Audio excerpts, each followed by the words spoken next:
Hey guys, Sean here. Welcome to the F1 Word and to Midweek Live. How are we all doing in chat? Are we well this evening? I'm in one of those moods today, so just a bit of a heads up to anyone who maybe doesn't like it when I'm in one of those moods. I'll try and lay off the swearing when need to, but don't worry. I'm going to be joined by Jonty and Dan in just a few moments. Tonight we're going to be talking a fair few bits, actually, to be fair. We're going to talk about Giovinazzi's move to Sauber, kind of talking about what we think about that, get some opinions from Dan and Jonty on that as well. We're also going to talk silly season. That's inevitably where it's going to lead to, what's left to decide, and things like that. There's some interesting rumours coming out about Stoffel Van Dorn's future, and it's not IndyCar, which, was a bit of a surprise to me when I read it, but that's definitely worth talking about. And hopefully, we'll have time to get on to Dan Ticktum. Yes, that's going to be, I think, where things get a little bit tasty this evening. But I am going to kick things off, as I always do in these streams, of course, by saying a very good evening, as once again Discord doesn't drop into streamer mode, and say hello to Jonty. Hello, everyone. Is it working? Are you sure? It seems to be. I don't know why it does it sometimes. It's got this habit of dropping out of it when I don't want it to. But yes, I'm very good, mate. Are you? Yeah, not too bad. Just a bit tired, but need to do this. Yeah, F1 talk. We can do it. We love F1 talk. But also, returning this evening, our Wednesday regular, good evening to Dan the Grosjean fan. Dan the Grosjean fan. I love that. That is definitely true as well. Good evening, everyone. It's great to be back. Right then, should we hop straight into this one? Because, like I said, there's a fair few bits to get through this evening. I'm going to start with the news yesterday that Antonio Giovinazzi was announced as Kimi Räikkönen's teammate for the 2019 Formula One season. Obviously, this is the F1 word. It's not going to be anything else, is it? Initial reactions to that, Jonty? I know you're a little bit torn on him, aren't you, in terms of sort of how you feel about his talent or however you want to put it. But is it right that he's got his chance now? Yeah, it probably is. I mean, people might see it the wrong way. I don't think he's bad. I just feel like with a lot of these, there's a few drivers losing out who better have a right to be in that seat. But he's certainly an exciting driver. I mean, you can't look past his GP2 performance without realising that he was genuinely good. He did take a double victory, which is very rare. Yeah, absolutely. I saw that today, actually. I didn't even realise he'd done that, but that is a real rarity in the sport. So I know you're a bit of a fan of him, aren't you, Dan? You quite like Gio, so are you happy to see him get his F1 shot? Yes, I'm definitely happy. I wouldn't quite say I'm a fan. I think I just prefer him more than you two do. I think he definitely deserves his chance. And Marcus, bless him, I think we all love him, but I think it was his time to go. And I think looking at all the other options for Sauber, I think Gio was definitely the best choice. So I'm very happy about it, yeah. That's an interesting point to go to before we get into anything else. But who was there for Sauber, really? Obviously Ericsson could have kept his seat. That was obviously one option, but I can't really think of a huge number of names that were linked to that seat. I think Kvyat was briefly, but that was never going to go anywhere. Van Dorn was, but the team kind of said no, that wasn't happening. So it was always looking like it was going to be Gio, wasn't it, Jonty? It looks like he's pretty much been the only person in the frame for that seat. I've got to be honest there. Yeah, I can't, unless you've got anybody, Dan, that you could think of that maybe would have taken that seat if he hadn't have got it. No, maybe some of the F2 boys, maybe Fuoco, but no one with the right pedigree that Gio has. Yeah, I mean, I've not watched him as close as I have others coming up through the junior categories, but I've kind of kept an eye on him a little bit, and I've never been... how can I word this? Never been blown away by him. You know, when you look at some drivers, Charles Leclerc is a prime example of that. The guy that obviously sort of technically he's taken the seat of. When you look at him, there was so much hype around him, but he deserved that hype. He was deserving of it. Whereas Gio's always been good, a very good driver and a very quick driver, but he's never really blown me away, if that makes sense. Yeah, I think that's fair. He's not the big superstar that, like you say, these Leclercs, even Gasly to a degree. It's just the question of, will he make that step up? Stoffel Van Dorn came into F1 and everyone thought he was going to be the absolute bee's knees and hasn't really done anything. So he might be one of these drivers that steps in and straight away is straight on the money. He's beating Kimi every weekend.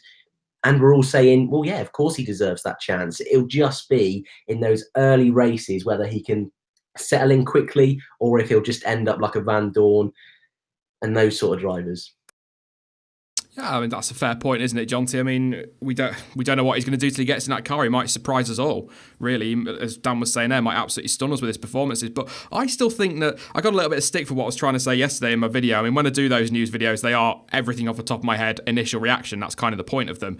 But I always felt like Kimi Räikkönen would be good for him because the spotlight next year, everybody outside of those top three teams, people are all going to be looking at Kimi Räikkönen at Sauber. And that, for me, for whatever reason, I think it just needs to lift a little bit of pressure off Gio. And he's going to be given the time, therefore, out of that spotlight to learn the trade in Formula One. And he's going to have a lot of knowledge from Kimi Räikkönen to tap into. Yeah, everyone's definitely going to be looking at how Kimi can perform back at the bottom end of the grid instead of at the front. You're quite right there. So it will take a lot of the pressure off him. But I think the more savvy F1 viewers will be keeping a sharp eye on Gio because of that link with Kimi. They'll be more aware of the fact that the spotlight's being sort of drawn away so he can kind of do his own thing. So it's going to be interesting to see the reactions from the fans more than anything. Yeah, absolutely. I mean, Rayson's just made a point now. He always accuses me of stealing his points. So I've got it written down in my notes here, so I will show him it later so he don't think I'm just stealing it. But he just said he will eventually make a good number 2 for Charles Leclerc at Ferrari. Is that maybe what Ferrari are looking at, Jonty, or is that a little bit harsh to be saying that about a guy who's not even had a chance to show what he can do yet in Formula One? Really? It's possible, because there has been a lot of talk that with the Alpha deal, there's been a big push to try and get an Italian driver back on the grid. It's a long time since we've had an Italian driver on the grid. And then you've got the link with an Italian manufacturer, and then further down the line, the bigger Italian manufacturer. You know, there's very much a PR draw there, so they could be looking towards that. It is. It's a great call, isn't it, from a PR point of view? Oh, absolutely. I mean, as much as we don't like it, I don't really like it. But it's the clever thing to do. Yeah, absolutely. I was just trying to think about the point I was going to make. I was going to read some of his stats out, just to give you some idea as to how he did on the road to F1, as I keep putting in me stats now. He had 161 races, 17 pole positions, 26 wins, 62 podiums, 1,347 and a half points, and 2 titles. So clearly, Dan, he's got a decent amount of pedigree behind him. So we shouldn't really be surprised that he's got this seat, should we? If you think about, you look at how he's performed on paper in those junior series. Yeah, and if anything, I think he could have been in Formula One a couple of years ago. I think it's been a surprise how long he's been waiting in the wings, doing these FP1 sessions for Haas, for Sauber. I mean, I've been waiting for so long to see Gio, and when we had him in those 2 races back in 2016, even though I love Verline, part of me at the time thought, you know what, I'd quite like to see Giovinazzi do a whole season. So I'm really excited to see what he can do this year. I really am, and I think he'll surprise a lot of people. I've just realised, Dan, I keep referring to him as a young driver, but he's 25 by the time he gets on the grid in Australia. I mean, don't get me wrong, I'd love to be 25. That's nowhere near old, but I mean, it's not young in F1 terms anymore, is it? No, and I think, was Van Dorn a similar sort of age when he came into F1? So he's got to deliver pretty early on because, you know, 2 seasons down the line, he's going to be 27. And arguably, some people say that's the sort of prime of his career. So, yes, we can say he's young. And like you say, he's not the oldest of drivers, but he doesn't have that huge luxury of time that other drivers will have. Yeah, he's got to jump in, hasn't he, Jonty, and just start delivering. I don't think...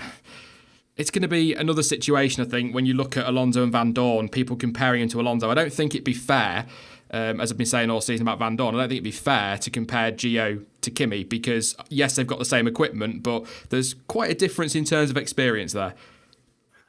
Yeah, but now you mention that, I've just been sat here thinking that this is a situation we haven't really seen for a long time.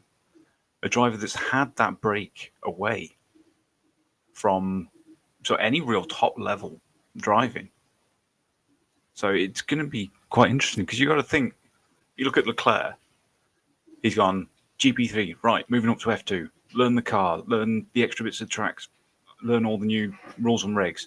Right, done that, year in FP2, year in F2, now you got Formula One, learn the car again, learn the extra tracks, learn all the extra rules.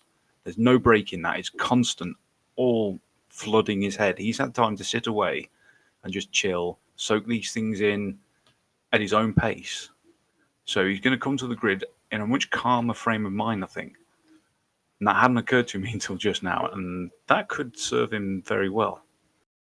Yeah, I mean, he's got a lot of stick, hasn't he, for his appearance in Formula One when he sort of binned his Sauber quite badly in China, I think it was, and people have given him quite a lot of stick about that. But you can imagine if you've only got 2 races, or potentially you believe you've only got 2 races to show what you can do, you're going to be overdriving, aren't you? So do you think he's going to come into next year a lot cooler, a lot calmer, and maybe might surprise us a little bit? Yeah, I don't think for his... I mean, I said it jokingly on Twitter, and it was just a joke, but I don't think for a second he's going to be putting the car in the wall in Australia. He's going to be taking things very measured, making sure he's just got every single T crossed and I dotted. Yeah, and I think it's something that will maybe do well for him as well next season. Maybe I'm thinking too far ahead, really. We are only in September, but sort of thinking about it, if he has a slow start, at least people will be able to point and say, well, yeah, but Charles Leclerc had a very slow start in 2018, and look what he went on to do. So in some ways, he's got some big boots to fill, but at the same time, if he has a slow start, it's not going to be massively disastrous, is it? Because he could still turn it around, as Leclerc has shown this season. Oh, certainly. I mean, like you say, you mentioned Leclerc, he wasn't right up there at the beginning, but he's steadily improved throughout the year. I think Gio's going to start a little bit better than Leclerc did, but he's going to sort of keep it as more of a plateau of performing well, as opposed to not great to spectacular. Yeah, absolutely. I tend to agree with that. I think he'll surprise next year. I hope he does, because I wouldn't say I've been critical of him, but like I said, I've never really been blown away by what he does, and I think he's a good driver, but nothing overly special. But then I thought that about Sirotkin, and all right, he's not been stunning this year, but Sirotkin's been pretty solid. So I think he might surprise us next year, Dan, just a little bit. I'm not talking getting that Sauber into Q3 every weekend and picking up huge points, but I think he might be pretty solid. Yeah, I think solid's the perfect word there. I don't think he'll be miles behind Kimi. I think, if anything, he'll be level with Kimi. Like you said earlier, we've got to remember Kimi's got that huge experience. Gio's almost coming in with almost nothing. And like you say, Jonty, those few years of just being out and just relaxing, that's going to be a really interesting dynamic to see. But I think he'll be solid. I don't think he'll set the world on fire quite like Charles Leclerc has had, but I think he'll be good for sure. And for Sauber, I think he's what they need right now. Do you feel a little bit for Ericsson, Dan? I think it's quite ironic that he's had a couple of seasons where he's been very poor, albeit in a much worse car, of course, but he's been fairly poor in terms of performance, and he's kept his seat, but then when he's stepped up a little bit, he's lost his seat. Yeah, I know what you mean. Although, even though this year, I think you're right, he's had his best year in Formula One, I still don't think he's been good enough, if I'm being 100% honest. And it's a shame, because he's one of these really nice guys, and obviously we don't know any of the drivers personally, but he seems like one of these really level-headed guys, just happy to be there, happy to be racing. And you know what? When he's in the mist, when he's fighting people, I think, go on, Ericsson, smash him, have a go, son. So I will miss him for sure, but I think it's about time he leaves and gives a younger gun a chance in Formula One. Yeah, I mean, I talk about how he's improved, Jonty, but he has been pretty well beaten by his rookie teammate. So I suppose maybe that distorts things. It's hard to explain what I'm saying, but he just looks more comfortable behind the wheel when you go on board and when you watch him out there. He's not blowing everybody away. He's not absolutely stunning, but he just looks better this year than he has in previous years. Yeah, he just looks more focused this year. There's been no silly mistakes or anything like that. He's just been getting on with the job at hand and not a lot.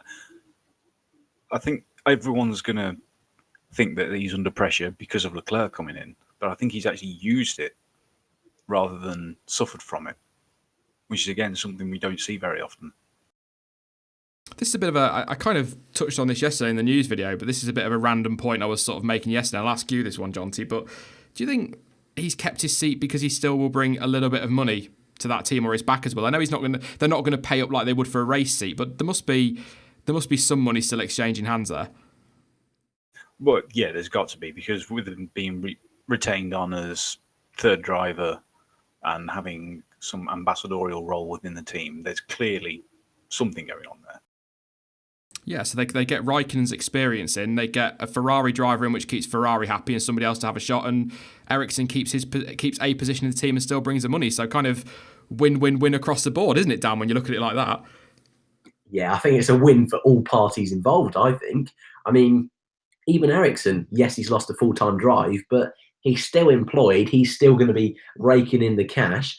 And I did see a report put out today from the BBC saying he's still looking for drives elsewhere. So whether that will be a part-time season in IndyCar, whether that will be Formula E alongside a third driver role. We've seen Formula One third drivers do that this season, so he might do that. So yeah, I think for everyone involved, this is a great thing. For Ericsson, probably a good thing. Yeah, absolutely. We'll move on from that one because that's taken 15 minutes. So we'll go straight into kind of what this is going to mean for the rest of the driver market. I'm going to start by having a look at the seats that are still available. There's only, quote, 8 still available. That's the 2 seats at Haas, the 2 seats at Force India, the 2 at Toro Rosso, and 2 at Williams. If reports are to be believed, if you're looking at that graphic now, those in kind of the orangey yellow are the ones that we're kind of expecting to get confirmed at some point soon. Kvyat is likely to be at Toro Rosso, possibly announced before this weekend. I could have put Stroll in green. If I'm being honest, it's pretty obvious he's going to go there. And from what Perez was saying in his interview yesterday about McLaren, in the news roundup yesterday about McLaren, it sounds as though that's done for Force India as well. So it looks like Stroll and Perez at Force India, Kvyat at Toro Rosso. So really, it's potentially only 5 seats open, Jonty. Yeah, and I had a tweet just at the start of the stream saying that there are reports that Ocon's talking to Williams as well. That has to happen. On a totally selfish note and a totally, completely biased note, that has got to happen. George Russell, very good driver, lovely lad, totally deserves a chance at some point, but not over Ocon. No, not at all.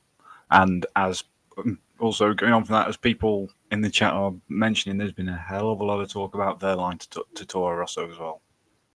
Even Toto Wolff weighing in. Yeah, Toto Wolff saying he'd be overwhelmed if he found a return to Formula One. Do you like that idea at Toro Rosso, Kvyat and Wehrlein? Should we call them the redemption team for next year? Oh, yeah. Very much so. I mean, again, I'm not in their position. And personally, I wouldn't go back there if I was Kvyat because of the way that they just basically threw him to the wolves. So, but it's an F1 drive. Who's going to say no?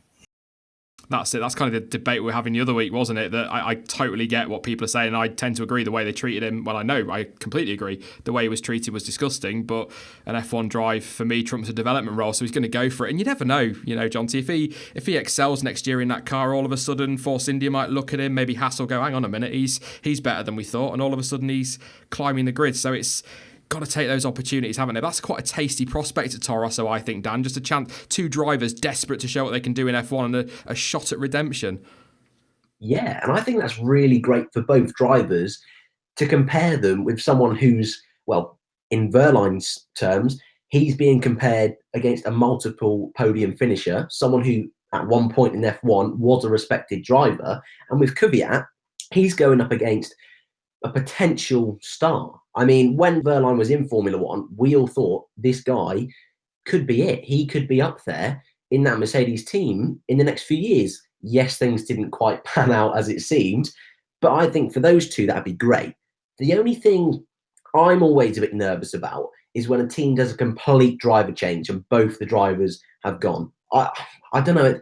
It's hard to say because obviously I'm not a team boss. You probably know that. I'm not. But I mean, the idea of bringing in 2 completely new drivers to the team, especially considering Toro Rosso are going to be needing to pump information into Red Bull next year with that Honda knowledge, I think they'd be more sensible to keep Hartley just because he's had that one season of getting to know the team, getting to know that Honda engine.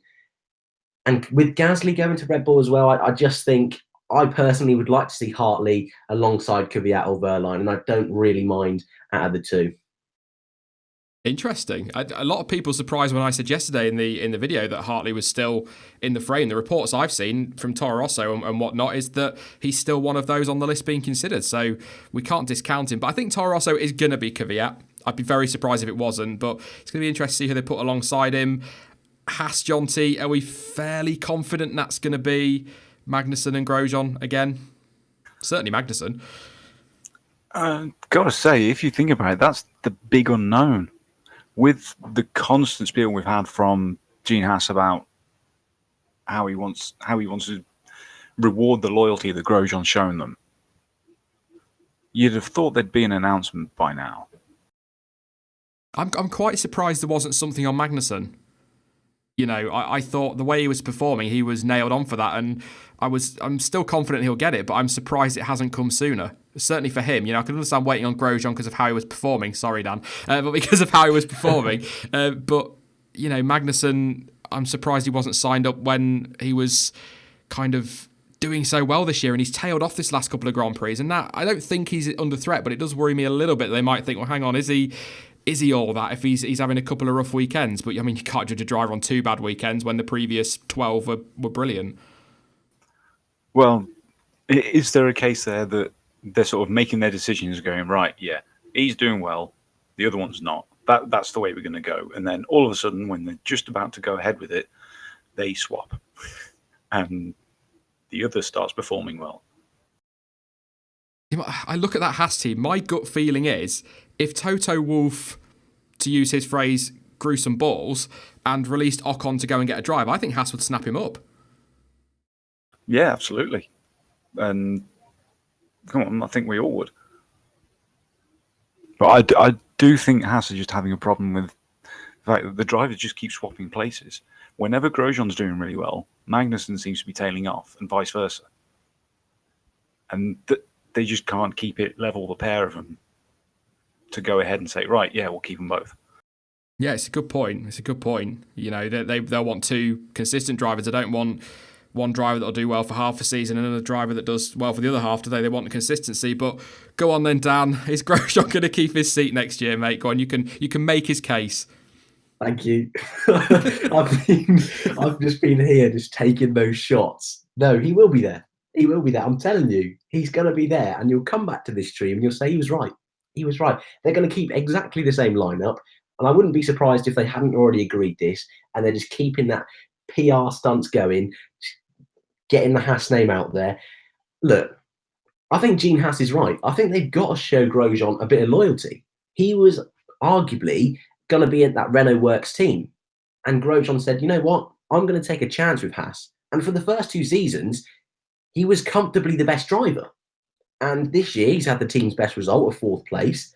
Yes, I'm not going to deny he had an awful start to the season. But since Austria, he sort of has turned his form around. I can't deny. And I was gutted for him at Singapore, even in Monza, when he got disqualified. I mean, that's gone under the radar completely. Like I say, then in Singapore, qualified really well. Then, unfortunately, because, you know, I like to keep my eyes on Grosjean where he is, got caught up with that early Sorokin stop, then was an idiot under blue flags, unfortunately, which didn't do him any favours whatsoever. But I think they've got to show him a bit of loyalty. This is the first year he's made any sort of mistakes for Haas in terms of in big bulk. He has complained quite a bit, which isn't nice to hear whatsoever. But I just think for at least one more season, they've got to. I think even with the team moving forward, they've got to keep that consistency. And I think if I was being honest, if Charles Leclerc was available, someone within that Ferrari driver academy, which they thought, you know what, this is a real superstar, I think they would. But I think with Ocon, I think even with those Mercedes tyres, I think that's still a bit of a stretch. I think Grosjean's staying. No, I don't think it. I know it. Grosjean staying and Magnussen will be staying next season. If you're just tuning in, yes, Dan is a Grosjean fan. No, I agree. I think it will be that lineup for next season. I think Gene Haas has made it quite clear, as Jonty was saying, constantly about the loyalty that they want to give back to Grosjean for the faith he showed in them when he came to them as a new team.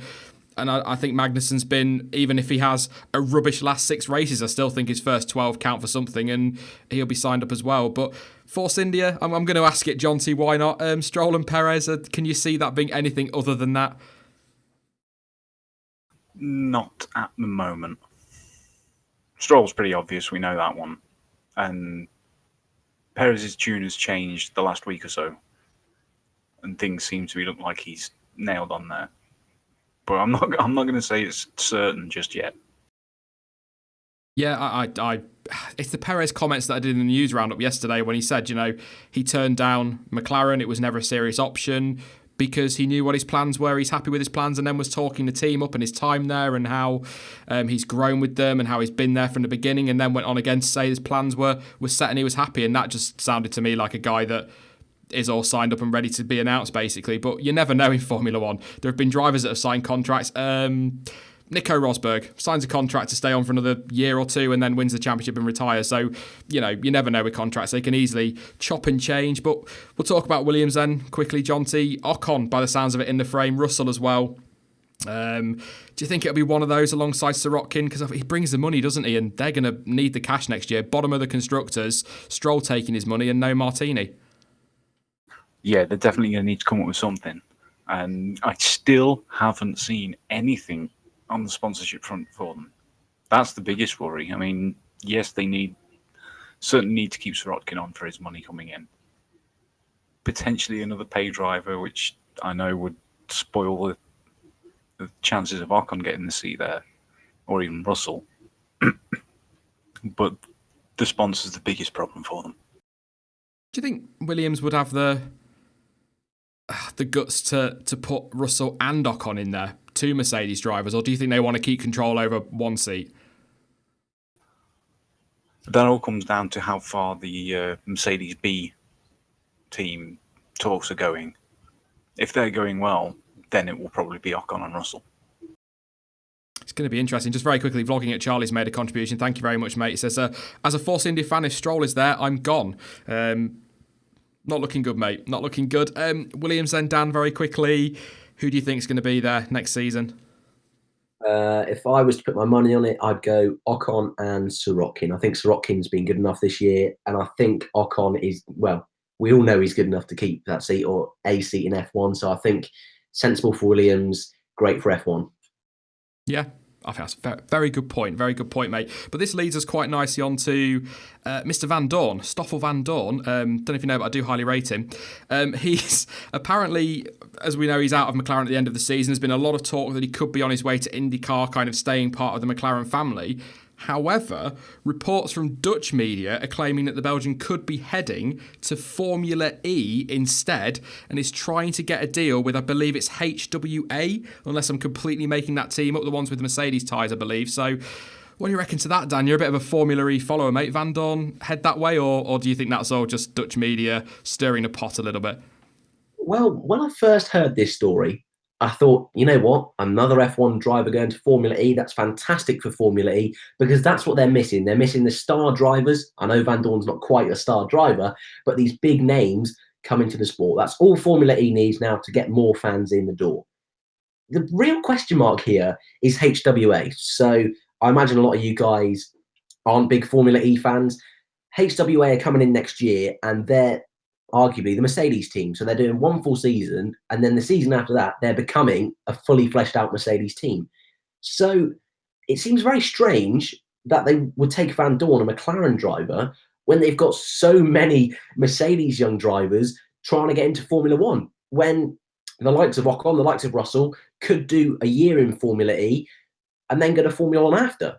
They've got all these guys in DTM that are clawing to get a seat in Formula E, and yet Van Dorn's in the running. So when I first heard this story, I thought, great, Van Dorn, I can see that happening. But it's that HWA thing that's really put a question mark on for me.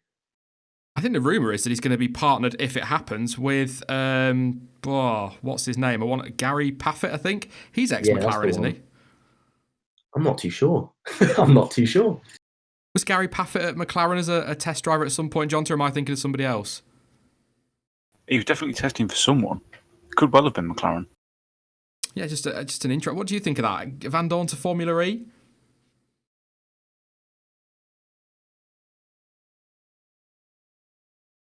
Hello. Are you right, Jonty? Can you hear me? Oh, I thought you were. I thought you said Dan. Sorry. No, sorry, no. I thought I'd gone all robotic again. I was just your thoughts on Van Dorn to FE, if it's a good move or not. It's certainly a good move for him. Certainly when you've got Massa is there.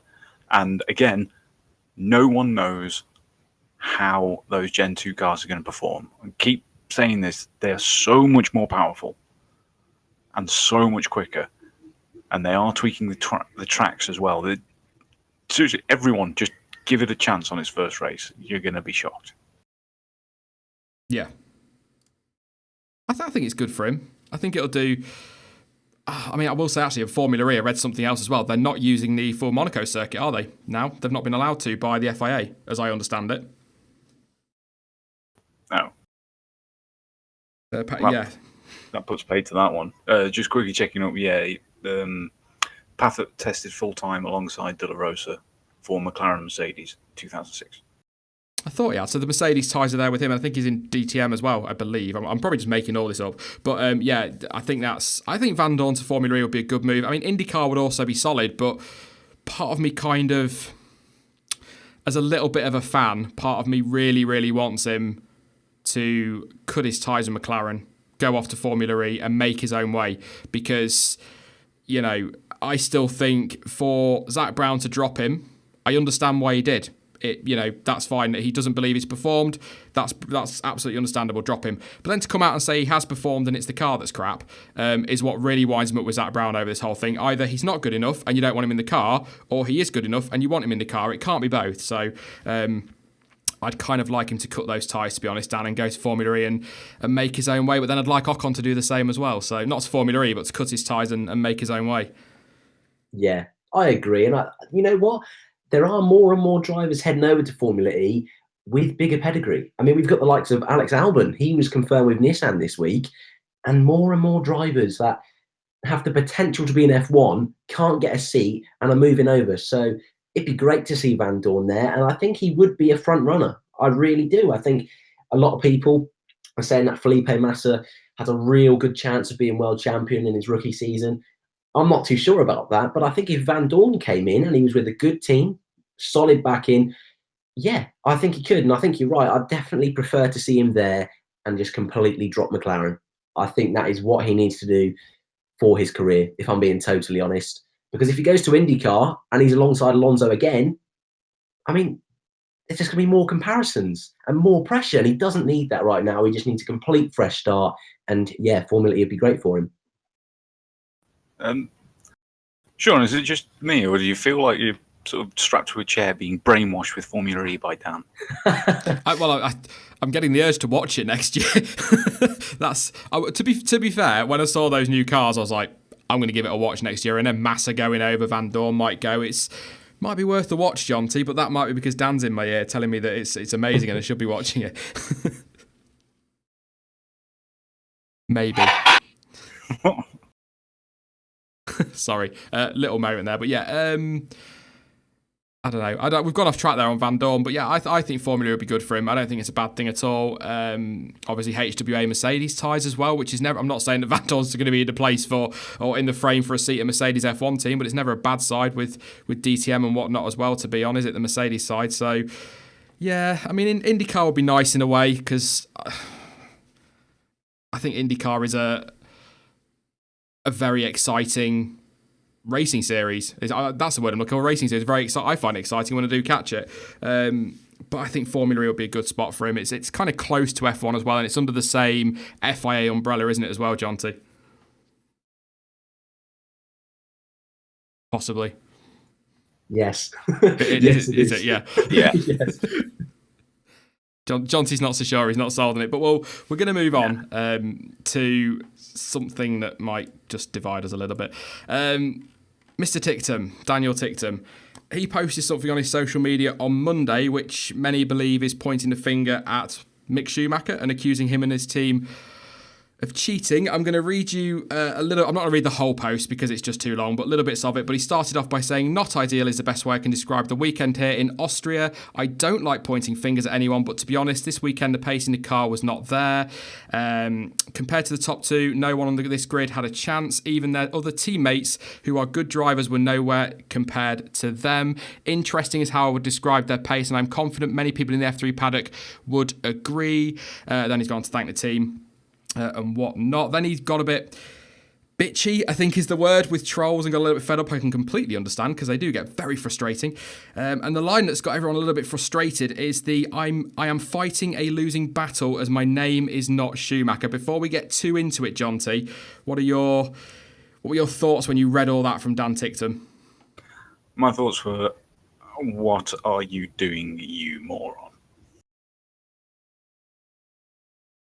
That was literally all I thought. just pausing, like, do you want to say what you think, John T? No, but what about you, Dan? When you read that, were you on the same side as John T there? Yes, but I was more just disappointed for him. I mean, a lot of F1 fans, they hear these names. They hear Dan Ticktum. They hear that he's a Red Bull young driver. They don't watch Formula 3. They don't really know. All they care about is what we see in the media. Is he world champion? Doesn't look like he's going to be Formula 3 champion this year. And now, a lot of fans, all they're going to know of Dan Ticktum is this guy who's almost calling Schumacher and Prima a cheat. He's trying to call them out. I mean, it's such a stupid thing to do. And he looks so spoiled when really all that's happened is he's had a poor weekend. Schumacher's had a fantastic weekend again. Didn't win all three this time. Was 5 in a row in the end, which was a fantastic run. And I think when you're in F3, you're still proving yourself. And you still got to be a sportsman. You've still got to say, you know, pace wasn't good enough this weekend. Schumacher's done a fantastic job. He deserves to be there. And when you say things like that, you get people on your side. And that's the complete opposite to what Dan Ticktum's done. So I'm really disappointed for him. I really am. And he is a good driver. And he does have the chance to be an F1. But if he's doing things like this, then he's never going to reach the top levels. See, I love a tinfoil hat. And I've seen a couple in chat say it as well. I'm not going to word it quite as they have. First of all, I have to say, before I get too into it, he could have worded the posts a hell of a lot better than he did. And it wasn't the brightest thing he's ever done. But what I will say is Mick Schumacher was all right prior to not the last race, but the race before. Then all of a sudden he's rocked up and started destroying everybody. So although he could have worded his post better, something's happened in that short space of time which has enabled Mick Schumacher to suddenly start dominating the field. Now, it may just be that Dan Ticktum, as he's admitted himself, let all this Formula 1 talk get into his head and that's distracted him. It may well be that Mick Schumacher's turned up and gone, hey, I'm pretty decent, and just all of a sudden started delivering and stepped his game up. It might even just be that the last two tracks suited Schumacher.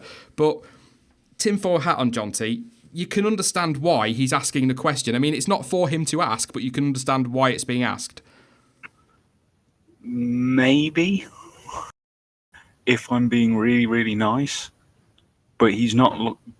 Ticktum's not looking at the bigger picture here. It's the fact that Schumacher's first win came at Spa, where his dad got his first win in Formula 1, and it was a wet race, which is what his dad was best at. Everything just kind of fell into place, and there was definitely 100% nothing funny about that. That race at Spa was amazing. He just outstripped everyone in the wet weather. Then that's when the floodgates open. Something clicks. And we've seen it plenty of times before. We've seen it with loads of drivers in F1. We've seen it with drivers in F2. And certainly in F3, where they're all right and then something does click. And it usually takes some spectacular circumstance, either a win or a pole position, or even, daft as it sounds, a big accident to really turn things around. And that's clearly what's happened here. It's just the way that Ticktum's gone about responding to it. I mean, he did address what he said, and sort of in response to those trolls by saying, I'm simply suggesting that it seems to have come from nowhere. I never said it was illegal. I completely agree with people that are saying the insinuation is there, which it kind of is. But what's really getting me is the people that are getting peed off with the line, I am fighting a losing battle as my last name is not Schumacher. Now, some kind of understand it in the same way I do. I've read into it in the same way I have. But a lot of people are saying that he's saying that because his name's Schumacher, he's going to get away with cheating. I read that as because the media are so, and fans are so all over Schumacher at the minute and kind of praising him so much, he's never going to win this battle with fans and these trolls and that and the media, because if you understand what I'm getting at, that's he's getting so much stick, but because his name isn't Schumacher, because he's not Mick Schumacher, the media are always going to be giving him a harder time. But what's really getting me, and this is what's had my back up for a couple of days, and that's what that post on social media is about. I think it was yesterday or Monday when I kind of had a little bit of a shot at a few people. What's really annoying me is he's a kid, and he has made some very stupid mistakes in his career. There's no denying that. But I went through some of his comments just to see what people's response was and checked out people's Instagrams because I'm nosy like that. And there are people there in their 40s and 50s hurling abuse at an 18-year-old kid because of something he posted on his social media post, on his social media account, that was his own opinion. And it's absolutely ridiculous. And then there's people dragging up, oh, well, this is a guy that needs anger management. We saw that when he did to get suspended for two seasons. It's like, what the hell has that got to do with anything? He doesn't need anger management issues because he posted something on social media, Jonty. If that's the case, I'm screwed. I need a lot of help. It does go a case of how you're reading what he said, though. I mean, you go back, right? He was a very cocky, arrogant little, which led to his idiotic incident of overtaking 10 cars behind the safety car just to ram his teammate. I mean, that's insanity. But he took the ban with a lot of dignity. He didn't complain about it. And he came back afterwards and he didn't put a foot wrong. And then after that, this year, he had an enormous crash that could have really risked not just his career, his life, at the hands of an absolute idiot. If anyone's seen it, it's beyond belief. How the guy actually hit him, I still don't understand and never will. That, I think, affected him a little bit. But he was dropping off the pace before Schumacher got his win. And I think this is a convenient finger to point to cover his own failings. And he just needs to be smarter about what he's doing. He really does. Just to answer a couple in comments before I come to you, Dan, that are saying, why am I treating an 18-year-old like a child? That's an adult age. You're absolutely right, it is legally. But when a 40-year-old or a 50-year-old is hurling effing this and effing that and full-on abuse at him, he's a kid compared to them. So, look at it that way. That's the point I'm making. It's completely unacceptable. For me, it's a storm in a teacup. It's a racing driver that's made an accusation or has insinuated something, Dan, and it's not like we don't see. How many times have we seen this year Mercedes poking around the Ferrari and making comments, and Red Bull doing the same about Mercedes over the years? It's part of the sport. Drivers are entitled to do it as well, and it's his social media account. I completely agree that it could have been worded much better and he's not been smart about his approach, but it's nothing. What's the issue? Yeah, I know what you mean. I really do. And I can see both sides, to be honest. There's no need to be hauling abuse at this guy. He is still a great driver. Most likely, I think, will find his way into F2 next year. And that's when he'll be in the spotlight fully. That's when you can't mess around with these sort of things. But even during the races this weekend, even if inside he was thinking these things, he didn't let him get to himself on the track. He still drove a solid race. It wasn't awful. He makes out like he had the weekend from hell. He didn't. He still picked up some solid points. So it was a silly thing to do. And I think what you say, Jonty, about picking up this momentum, I think that's a perfect way of putting it. I think that's what Schumacher's on right now. He's on this wave of form, which we see all the time. We saw it in Formula One this year with Charles Leclerc. Had an awful start to the year, spinning out, making mistakes. Azerbaijan nails it. 6th place, was it? I'm pretty sure. After that, looked untouchable. That's sort of what Schumacher's going through now. So I think Ticktum, I think he'll be a little disappointed with himself that he didn't just stand back, take time to think really what he has to put out there. But at the same time, if all these drivers were robots, if they all said the same thing, how boring would Formula One be? How boring would all sports be? This is what makes sports great. And if we lose that, then we have nothing. So part of me thinks it was stupid, but part of me thinks you've got to be yourself in these sort of situations. So he's just being him. And it's a very difficult one. But I think, if I'm being totally honest, I think people just should drop it and let him do the talking on the track. Yeah. I mean, look, I'm not sitting here defending Dan Tickton. The point I'm making is I don't think... One, I think it's all been blown completely out of proportion. Two, I think the abuse he's got is completely out of order. I don't think it's quite necessary for what happened X amount of years ago to come back and get thrown in his face for something that's nothing to do with that. But it's quite an awkward one for me because I'm kind of feeling the urge to not defend him, but sort of fight his corner a little bit for Dan Tickton. But it's Mick Schumacher, and he's the son of my absolute all-time hero in Formula One, so it's quite a difficult one for me to go on with. But I will say, Mick Schumacher was asked about this, and I think this is where things kind of change a little bit in my head, if that makes sense. And this is how I can see Mick Schumacher in Formula One and not Dan Tickton, with Schumacher's response. He said, "I do not listen to something like that. The car is terrific to drive. We've evolved as a team while others may have stopped at one point. I wish him good luck that he stays in the title fight, but I focus on myself. That's my key." Now, Dan Tickton, for me, if he wants to post something like that on his social media, that's up to him. It's his personal account. But as a racing driver that aspires to be in Formula One, a PR circus, Jonty, that's the kind of answer you need to be giving to stuff like that, isn't it? Yeah, and that's very much the kind of thing that Dan Tickton needs to be thinking about. Excuse me. If you look at what he actually said, the way it's worded, you could argue that he's accusing his own team of being rubbish, accusing the Prema team of cheating, which is in turn accusing both Dallara and the FIA of cheating because it's a spec series. That's a big rap sheet to throw around accusations at. Do you think part of it is that all this Formula One talk, which annoys me, by the way, for whole other reasons, but basically because he was never going to get to Formula One because whatever he did this year, he couldn't get enough super license points. But do you think that all got in his head a little bit? And maybe, as you were saying earlier, that cocky side came back and like, hey, look at me, I'm going to be an F1 next year. And that kind of affected his performances. And that's maybe part of his frustration is with himself in that respect. Look at me and my GCSE psychology. It's certainly possible. We've seen other drivers who sort of wilted a little bit from the pressure that they've put under, and with him having the added pressure of having to try and do well cleanly because of his history. You know, he's never going to get away from that history, no matter what. So it could certainly be playing a part. Yeah. What about you, Dan? Your thoughts on that?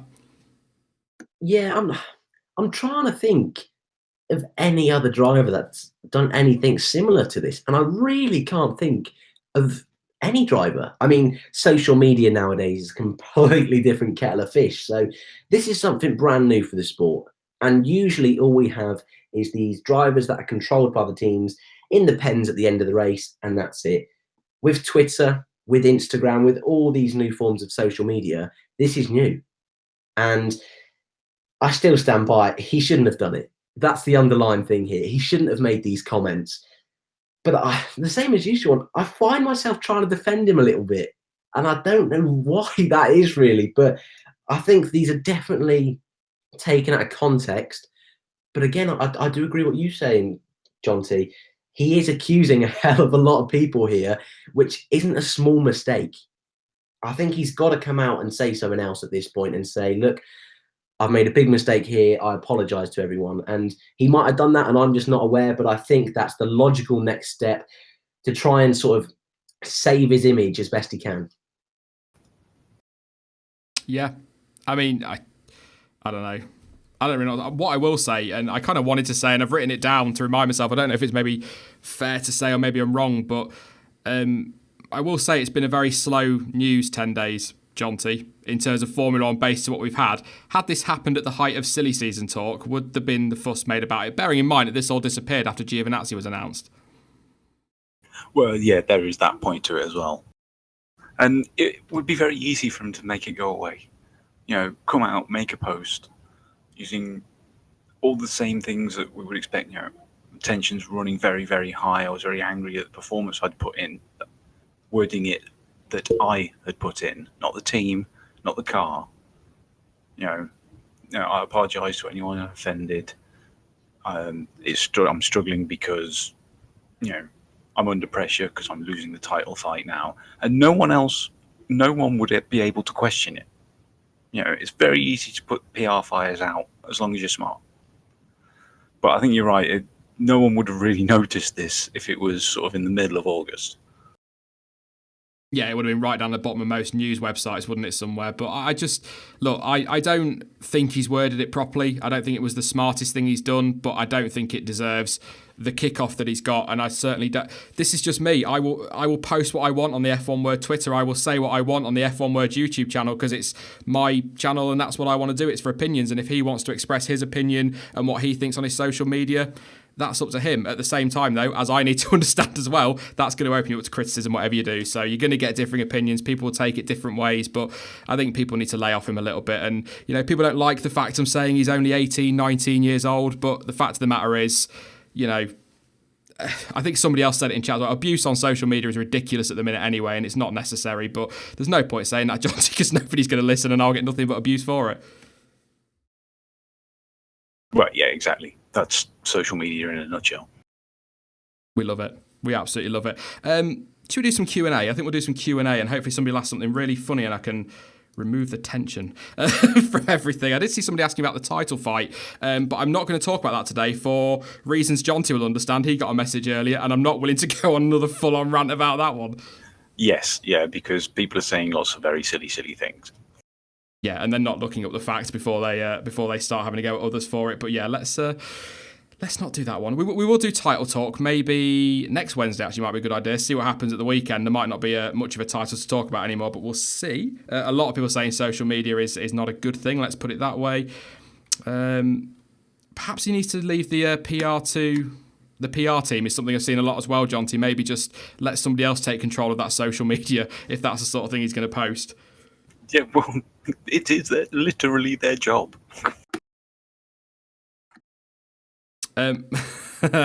Motorsport Tube's got one for you, Dan. Says, do you think that Grosjean is a bad driver? I don't. Does anyone believe that? Surely not. Surely not. No one can think the best driver on the grid is a bad driver. Sure, that is a joke. I just want everyone knowing that is a joke.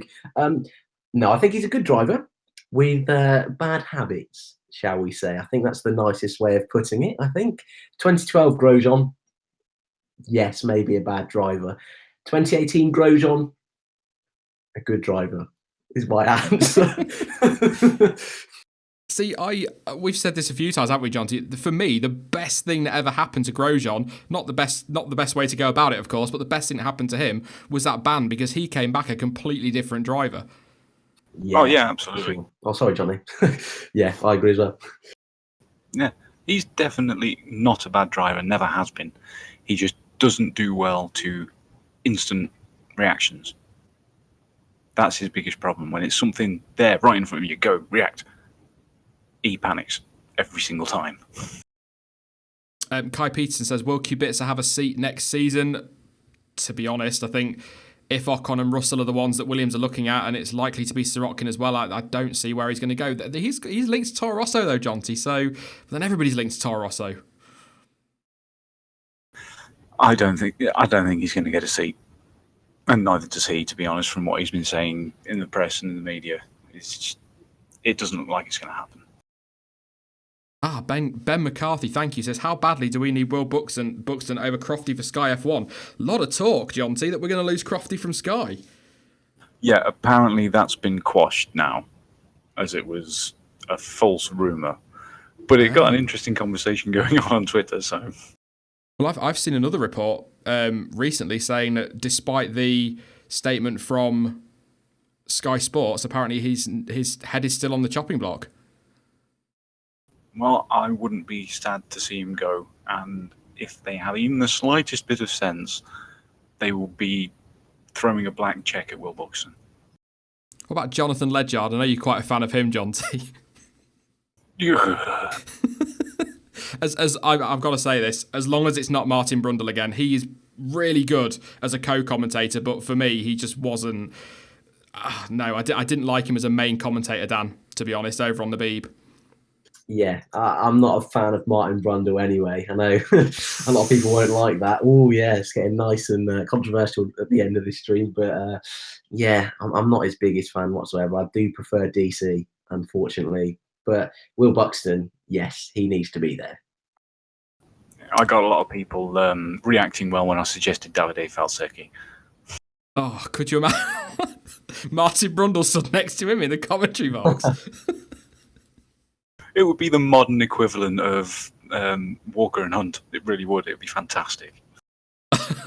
Oh, there's a story for another day. That's a great story. Them two were, brilliant. Oliver Kenworthy, do you think Perez should be dropped rather than Ocon? I think did we say it on Sunday? I think it's ridiculous that we're talking about the idea of Perez and Ocon, or Perez or Ocon, not being on the grid next year. I think both of them should be over a huge chunk of that midfield. Yeah, absolutely.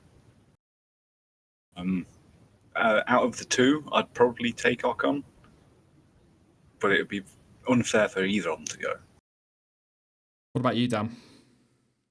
Yeah, I think they both definitely deserve a chance. Ocon is one of the rising stars. Perez, the most successful Mexican driver. I know he doesn't have a win yet, but the most podiums. So yeah, they both deserve a chance. They're nowhere near the worst drivers on the grid. So it's a shame that next year there's a chance that one of them might not be on the grid, but they both are definitely good enough to be there. Just seen Billy Munger's name fly through somewhere. It's just reminding me he's struggling to get sponsorship to keep his career going at the minute. Believe me, if I had the money, I'd pay. But there's just that would be a shame. He's come a long way. I'm not going to get into that because we've talked about him quite a bit on the channel. So Buxton and Karun would be interesting, says Shadow Fan. Yeah, Karun doesn't hold back, does he, Jonty? So yeah, I think we're both on the same vein there, where we always prefer the ones who will say what they're really thinking. Like, it's the reason we like Brundle. Lewis will pay for Billy, says Thomas Smith. I don't know. Any word on your F1 quiz? Leave it with us. When will we get a new team in Formula One, says HemF11? Probably, I don't know. I don't think we will. Not till 2023. Really, I can't see it, Dan. I'm trying to think now. They're not, the big rules reset we're expecting in 2021 in terms of the engines isn't coming. So we're not getting any new manufacturers. And unless they can really shift this budget around and cap the costs substantially, I think we're still going to have the same 10 teams. Yeah, I agree. The only thing there is the funny Racing Point Force India. Will they have a complete change next year? But arguably, they're already a new team. All a bit funny there. But apart from that, yeah, I think I agree with you. There might be a shock entry in 2021. I wouldn't completely discount that. But especially for the next few years, there is no way a new team will be joining. No way. The only thing that offers a little slither of hope there is the fact that both Red Bull and Toro Rosso are taking Honda engines. So now there's sort of the supply capacity of Renault has a team free, which could persuade someone. You never know. Yeah, I'll take a couple more questions. Just want to read this one from ST. Made a contribution as well. Thank you very much, mate. It says, so how about getting rid of Grosjean and get someone who knows how to use his brakes properly? I'm not answering that one. Your turn, Jonty. You can answer that one. Yeah, we've talked about Grosjean, to be fair. He knows exactly how to use his brakes, just not when. There you go. That answers that one. We're going to move on from that. I did see a question. Do you guys sim race? I don't know if you do, Dan. Sorry, I didn't quite catch that. My thing. Do you do any sim racing or anything?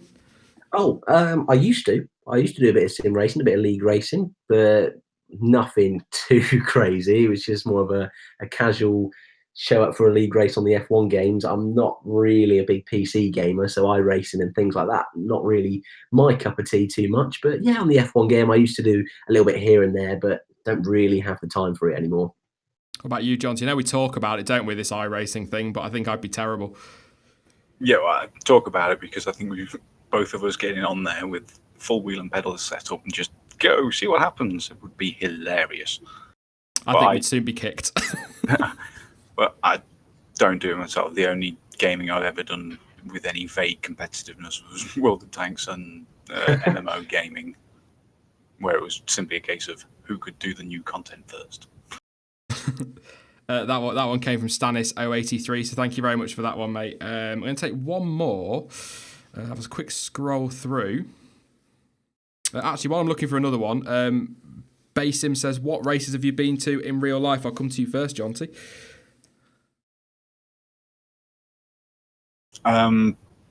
Loads of British touring cars, and I went to the Birmingham Super Brief of F3000 in 1987, but I haven't actually been able to get to an F1 race. I've never been able to afford it.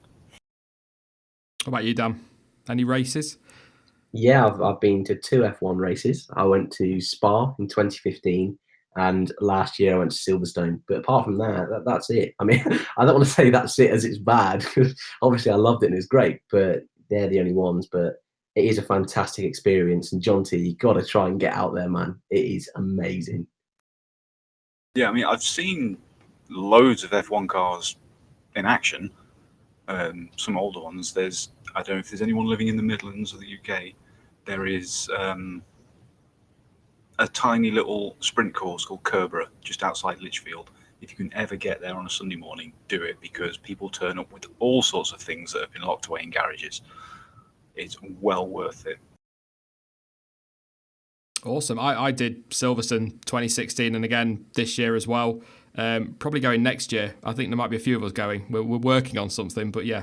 They're expensive, but they're good fun. But I'm definitely looking at Spa as well. That's one that people keep saying to me.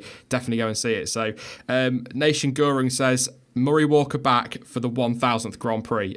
Yes, please. Yeah, absolutely.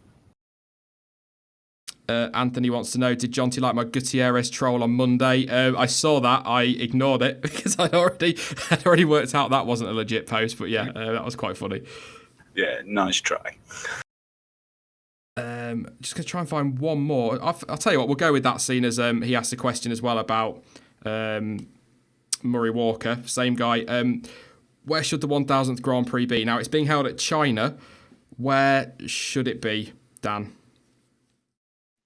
Where would you like to see it, really? I'd love to see it in Monaco. I know everyone says Silverstone, but I think Monaco just is Formula One. I really do believe that. And I think it would be fantastic to see it there. Yeah, I think Silverstone for me, because it was the first, and I like how these things get tied off sometimes. But Silverstone in April, as we saw in 2000, doesn't work. Yeah, exactly. Was it testing there that got snowed off? Something like that, wasn't it? And then obviously there was the race in 2000 that was a washout. Yeah, it doesn't work. It'd be great, but yeah. Yeah, we did see someone did post a comment in the chat when the 1000th Grand Prix was talked about over the winter, saying that all the teams should run a historical livery that fits their team in some way, which was a brilliant idea. I love that. I think I remember that question. I thought that was a great idea. Properly celebrate it. I've just got this feeling it's just going to be some fancy graphics, CGI graphics on the track and stuff. I don't think there's going to be a big fuss around it, but something like that, really celebrate it, would be brilliant. Not sure how the sponsors would feel about it, but I think that would be awesome. That would be absolutely awesome. Yeah, and Monaco would be doable, and it certainly fits a lot better than China does. Well, nothing against China; it's a great track, it gives us great races, but it's just not right. Do you know what I mean? I agree with that for sure. Yeah, I mean, you could argue. I was going to say it shows the future, but China's been on the calendar a little while now. But I suppose, past into the future, that sort of thing. But a few people in chat have already said it. Imola. It used to be held early in the season anyway, so obviously weather's not an issue in that respect. So why not go somewhere like that? I need to be careful with Imola because I'm a bit of an Imola fanboy. So to be fair, anything that's along the Mediterranean would be capable. Monza could do it. Yeah. Yeah. A simple rule should be any race that's held more than 20 Grand Prix that's an easier way to do it. So it's something that can be considered as historic in some way. That's a good point, actually. Yeah, I mean, or bring back a classic track for a one-off, but I suppose safety, logistics, things like that, I'm not going to allow that. But yeah, I don't mind China, but I'd prefer it went somewhere historical, like you say, even if they'd shifted Spain forward. I know it's not a great race, it's not a brilliant track, but you know, it's been on the calendar a lot longer than China and that. But yeah, we'll leave that debate there. We're going to leave the stream there as well. We're not doing too bad today. We overran by about 20 minutes on Sunday. We're only doing 5 at the moment, so we are well on it. So thank you very much, Dan, for coming along and joining us for this one. It's been a pleasure as always. Thanks for having me, man. It's been great talking some very controversial things tonight. So yeah, really enjoyed it. Controversial on the F1 word, I won't have it. Yeah, it's been awesome, and thank you as ever, Jonty. Thanks for coming along, and hopefully you'll get some rest. I think you've got the rest of the week at work, so it's Grand Prix weekend though, mate, not long. Yeah, exactly, and it's another Channel 4 race, so that's good. Oh, on Channel 4, brilliant. As far as I'm aware. Oh, so there you go. Thanks for coming along, everyone. I shall see you next time. Yeah, no worries. I'm sure I'll talk to you both in a bit. Thank you very much, guys. Bye. See you later. Once again, thanks to Jonty and to Dan, and of course to all of you guys for coming out as well. Really enjoyed that one. Nice and debatey as well. Got a few things off my chest. Probably didn't explain it very well, so I'm sure I'll get told in the comments how I'm an idiot, but it's absolutely fine because I probably was. But anyway, next video on the channel is going to be tomorrow. It is the weekend warm-up. Don't get too excited. It is basically a race preview with a few little tweaks, just a few additions and some stuff taken away that people weren't huge fans of. And then, of course, it is the Russian Grand Prix weekend, so an action-packed one on the channel. We've got the Friday roundup, obviously on Friday. We've got the qualifying report on Saturday, the watch-along Sunday, the post-race debrief, or whatever I'm calling it this weekend, and of course the review on Monday, so lots coming up. But in the meantime, don't forget you can follow me on social media. Links to Twitter, Instagram, Facebook, and to Discord are all in the description down below. But as ever, thank you for watching. I've been Sean. This has been the F1 Word, and until next time, goodbye.